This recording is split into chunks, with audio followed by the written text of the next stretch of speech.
Days that consist of 24 hours and years measured by 365 days are pretty standard units of time for us here on Earth. But on the planet closest to the Sun, time takes on a whole new meaning. Just how can that be? Find out next on Real World.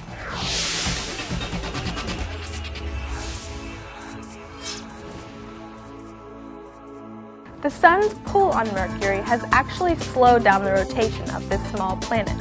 As a result, one full day, that's noon to noon, takes about 176 Earth days.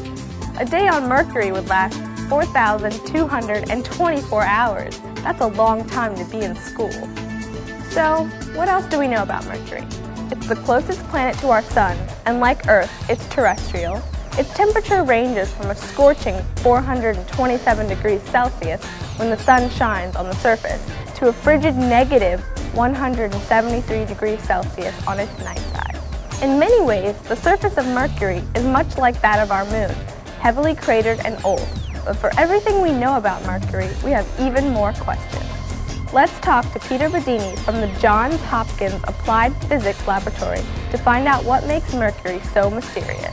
There are several things that confuse us about the planet. It is very dense to begin with. We don't know why. It doesn't have an atmosphere. There's so few particles in the environment that they call it an exosphere. And it's tenuous. It's wispy. It sort of moves a lot, very dynamic. Mercury has a dynamic magnetic field like Earth, but smaller. And that's very unusual for a planet of that age. You'd think that that magnetic field would be gone already. It also has signs on it that there was volcanism on the planet, so there are a lot of mysteries about the planet. Mercury's position so close to the Sun makes it difficult to study. Not even Hubble, our most powerful space telescope, can look at Mercury without permanently damaging its optics. So, how can we learn more about this unusual planet? Only one NASA spacecraft, Mariner 10, has ever visited the planet Mercury. Mariner 10 was programmed to fly by Mercury 3 times and take images of the heavily cratered surface. Unfortunately, the spacecraft essentially saw the same side of the planet on each flyby. Scientists and engineers spent the next decades developing new techniques and designing a spacecraft that could survive the extreme conditions of Mercury. NASA's MESSENGER mission is the result of their work.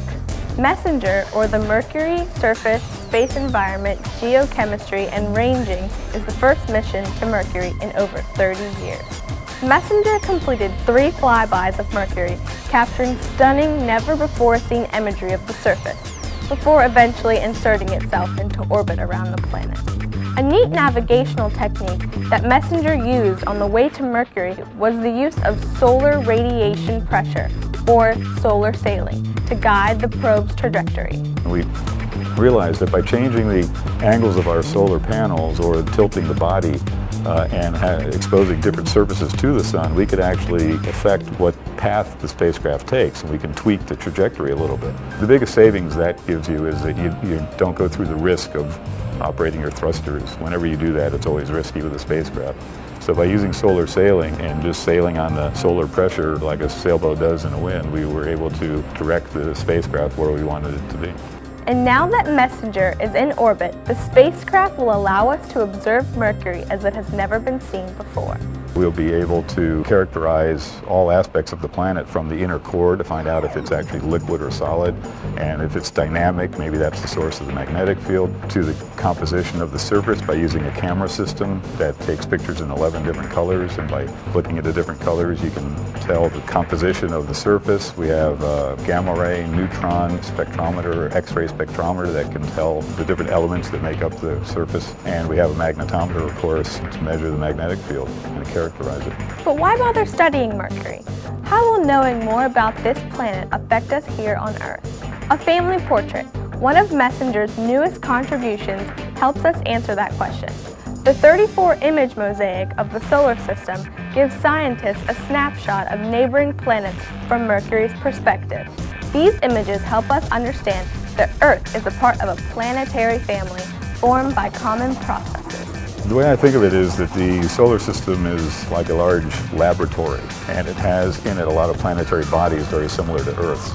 Mercury is just the one that's one of the more elusive ones that we're now going to fill in that gap. It's sort of an extreme case of the terrestrial planets. It's closest to the sun. It has these features I mentioned, like the magnetic field, high density, and by learning how it evolved and knowing what we know about the other terrestrial planets, we can learn a lot more about how Earth itself evolved, how it came to be. By gathering data about Mercury, we'll be able to gain some insight into our own history. And with the Messenger spacecraft helping us unveil Mercury's mysteries, who knows what astronomers will figure out before the next day on Mercury goes by. See you next time on Real World.